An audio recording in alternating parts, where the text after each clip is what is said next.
ഈശോയിൽ എൻ്റെ ഏറ്റവും പ്രിയപ്പെട്ട സഹോദരങ്ങളെ, ഇന്നത്തെ ദിവസത്തെ എല്ലാ തിരക്കുകളും കഴിഞ്ഞു. നമ്മൾ ശാന്തമായിട്ട് കിടന്നുറങ്ങാൻ വേണ്ടി പോവാണ്.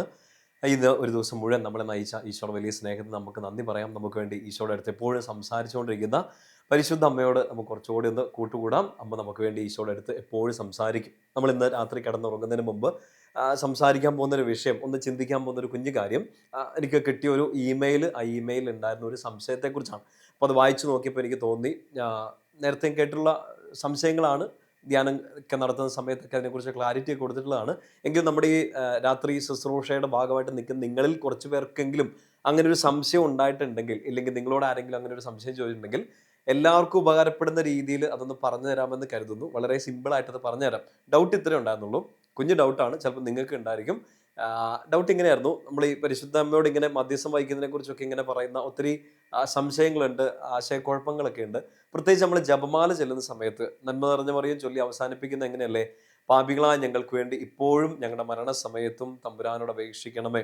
ആ, മറിയത്തോട് ഇങ്ങനെ ഒരു മധ്യസ്ഥം വഹിച്ച് പ്രാർത്ഥിക്കണം. അമ്മേ മാതാവേ, എനിക്ക് വേണ്ടി ഈശോയുടെ അടുത്തുനിന്ന് സംസാരിക്കണമേ, ഇപ്പോഴും എപ്പോഴും എൻ്റെ മരണസമയത്ത് പോലും ഈശോയോട് സംസാരിക്കണമേ എന്ന്. അപ്പോൾ ആ ഒരു ഇമെയിൽ അയച്ച് സംശയം ചോദിച്ച ആള് ഇങ്ങനെ പറഞ്ഞത്, എനിക്ക് വിശ്വാസക്കുറവൊന്നുമില്ല, പക്ഷേ ഒരു കുഞ്ഞ് ഡൗട്ട് എന്നും പറഞ്ഞിട്ടൊരു ഒരു വചനവും കൂടെ എൻ്റെ കൂടെ അയച്ചു.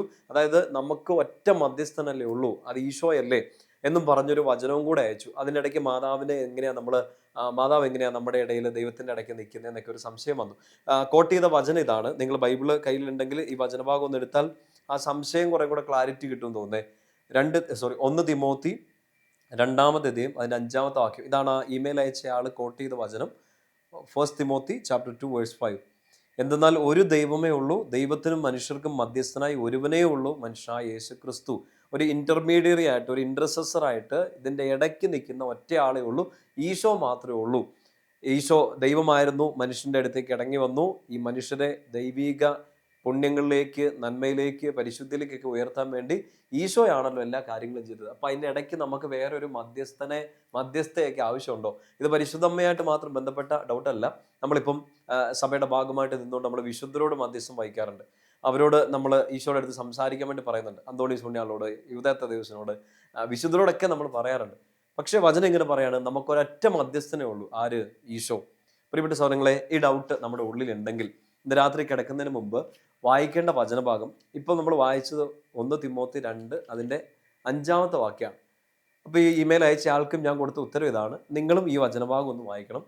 പൗലോസ്ലിഹ പറഞ്ഞ ഈ ഒരു കാര്യത്തെ അടിസ്ഥാനം ഇട്ടുകൊണ്ടാണല്ലോ നമുക്ക് മറ്റൊരു മധ്യസ്ഥയെ വേണ്ട, അത് പാടില്ല, അത് തെറ്റാണെന്നൊക്കെ പറയുന്നത്. പക്ഷെ അതേ പൗലോസ്ലിഹ എഴുതിയ അതിന് മുമ്പുള്ള 3 വചനങ്ങൾ ചിലപ്പോൾ എന്തുകൊണ്ട് മിസ്സായി പോകുന്നു, ഇല്ലെങ്കിൽ അത് അറിഞ്ഞുകൊണ്ട് ബൈപ്പാസ് ചെയ്യുന്നതാണെന്ന് അറിയില്ല.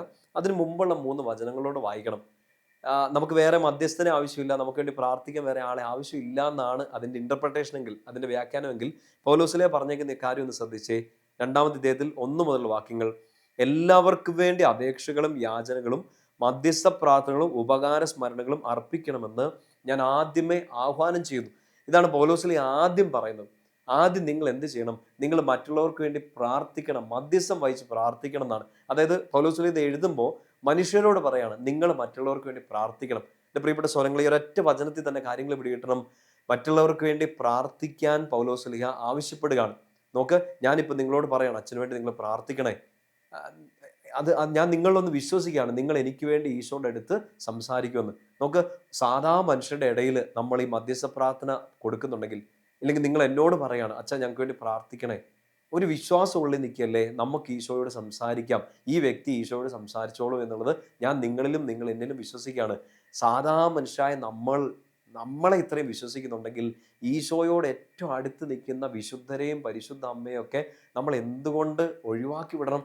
ഒരിക്കലും ഒഴിവാക്കി വിടരുത്. കാരണം നമുക്ക് ഈശോയുടെ അടുത്ത് സംസാരിക്കാമെങ്കിൽ നമ്മളെക്കാട്ടും കൂടുതൽ അടുത്ത് നിൽക്കുന്ന പരിശുദ്ധ അമ്മയും വിശുദ്ധരും ഈശോയുടെ അടുത്ത് നമുക്ക് വേണ്ടി സംസാരിക്കും. അതുകൊണ്ട് മറിയം നമുക്ക് വേണ്ടി ഇപ്പോഴും എപ്പോഴും മരണസമയത്തും പ്രാർത്ഥിക്കണേ എന്ന് പറയുന്നതിൽ ഒരു തെറ്റുമില്ല.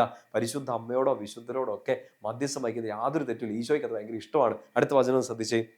എല്ലാ ഭക്തിയിലും വിശുദ്ധിയിലും ശാന്തവും സമാധാനപൂർണ്ണമായ ജീവിതം നയിക്കാൻ നമുക്ക് ഇടയാകത്തക്ക വിധം രാജാക്കന്മാർക്കും ഉന്നത സ്ഥാനീയർക്കും വേണ്ടി ഇപ്രകാരം ചെയ്യണം. എന്ന് വെച്ചാൽ എല്ലാവർക്കും വേണ്ടി നിങ്ങൾ മധ്യസ്ഥം വഹിച്ച് പ്രാർത്ഥിക്കണം എന്ന് പറയുക. ഇത് സാധാ മനുഷ്യരോട് പറയുന്നതാണ്, നിങ്ങൾ മറ്റുള്ളവർക്ക് വേണ്ടി പ്രാർത്ഥിക്കണം. അപ്പോൾ പരിശുദ്ധ അമ്മയ്ക്കൊക്കെ ഉള്ള ഒരു റോൾ എന്ന് ഓർത്ത് നോക്കിയേ. നമുക്ക് മറ്റുള്ളവർക്ക് വേണ്ടി പ്രാർത്ഥിക്കാമെങ്കിൽ ഉറപ്പായിട്ടും മറിയത്തിന് നമുക്ക് വേണ്ടി ഈശോയുടെ അടുത്ത് സംസാരിക്കാൻ പറ്റും. പ്രിയപ്പെട്ട സഹോദരങ്ങളെ, ഇങ്ങനെയുള്ള ഡൗട്ടുകൾ ക്ലാരിറ്റി കിട്ടി കൂടുതൽ കൂടുതൽ മറിയത്തോട് അടുക്കണം. മറിയത്തോട് അടുക്കുന്തോറും നമ്മൾ ഈശോയോട് കൂടുതൽ അടുക്കും. ഒരു വചനം കൂടെ ഒന്ന് ശ്രദ്ധിക്കാവോ? 3-ാമത്തെ വാക്യം വളരെ പ്രധാനപ്പെട്ട, അടയാളപ്പെടുത്തിയിടണം. ഇത് ഉത്തമവും നമ്മുടെ രക്ഷകനായ ദൈവത്തിന് മുമ്പിൽ സ്വീകാര്യവും അത്രേ. എന്ത്? നമ്മൾ ഇങ്ങനെ മറ്റുള്ളവർക്ക് വേണ്ടി പ്രാർത്ഥിക്കുന്നത്, ഇല്ലെങ്കിൽ പരിശുദ്ധ അമ്മ നമുക്ക് വേണ്ടി ഈശോയുടെ അടുത്ത് സംസാരിക്കുന്നത്, ഇത് കർത്താവിന് ഇഷ്ടമുള്ള കാര്യമാണ്, കർത്താവ് അപ്രൂവ് ചെയ്ത കാര്യമാണെന്ന് പറയുക.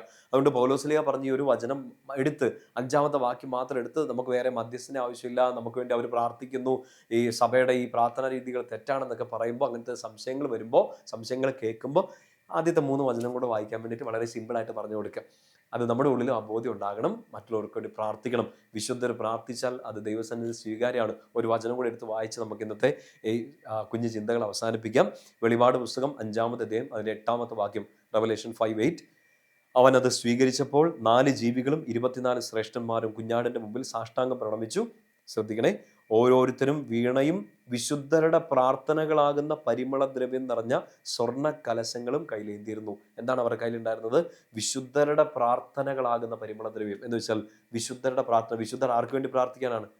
അന്തോണി സോണിയാളിന് വേണ്ടി പ്രാർത്ഥിക്കണം, എനിക്ക് കുറച്ചുകൂടെ വിശുദ്ധി തരണേന്ന്. നോ, ഈശോയുടെ അടുത്ത് നിൽക്കുകയാണ്. അന്തോണി സോണിയാളിനോ യൂദാ തദേവൂസോ ഏത് വിശുദ്ധരാകട്ടെ, അൽഫോൻസാമയാവട്ടെ, ചാവറയോച്ചനാവട്ടെ, എൻ്റെ പ്രിയപ്പെട്ട സ്വരങ്ങളെ, നമ്മുടെ പേരിന് കാരണപ്പെട്ട വിശുദ്ധരെല്ലാം, നമ്മുടെ ഫേവറേറ്റ് സെയിൻസ് പരിശുദ്ധ അമ്മ, എല്ലാവരും അവർ പ്രാർത്ഥന ഉയർത്തുന്നുണ്ട്. ആർക്ക് വേണ്ടിയാണെന്നറിയോ? എനിക്ക് വേണ്ടിയും നിങ്ങൾക്ക് വേണ്ടിയും. അവരുടെ ആ പ്രാർത്ഥനാ സഹായം നിരസിക്കരുത്. അവരുടെ പ്രാർത്ഥനാ സഹായം നമുക്കുണ്ട് എന്നുള്ളതാണ് ഏറ്റവും വലിയ ശക്തികളൊന്ന്. ഈശോയുടെ അടുത്ത് നമുക്ക് വേണ്ടി സംസാരിക്കാൻ നമുക്കാളുണ്ടെന്ന്, ഒരമ്മയുണ്ടെന്ന്. പ്രിയപ്പെട്ട സഹോദരങ്ങൾ, ഈ ഒരു ബോധ്യത്തോടെ ഇന്ന് രാത്രി കിടന്നുറങ്ങുക. ഇന്ന് നിങ്ങളുടെ എന്തെങ്കിലുമൊക്കെ നിയോഗങ്ങൾ നിങ്ങളുടെ മനസ്സിലുണ്ട്, നാളത്തേക്ക് വേണ്ടിയോ ഇന്ന് ചെയ്തൊരു കാര്യത്തെ പ്രതിയോ ഒക്കെയുള്ള, അതെല്ലാം പ്രത്യേകിച്ച് പരിശുദ്ധ അമ്മയുടെ ഒരു മധ്യസ്ഥം വഴി ഈശോയുടെ കരങ്ങളിലേക്ക് കൊടുക്കുക.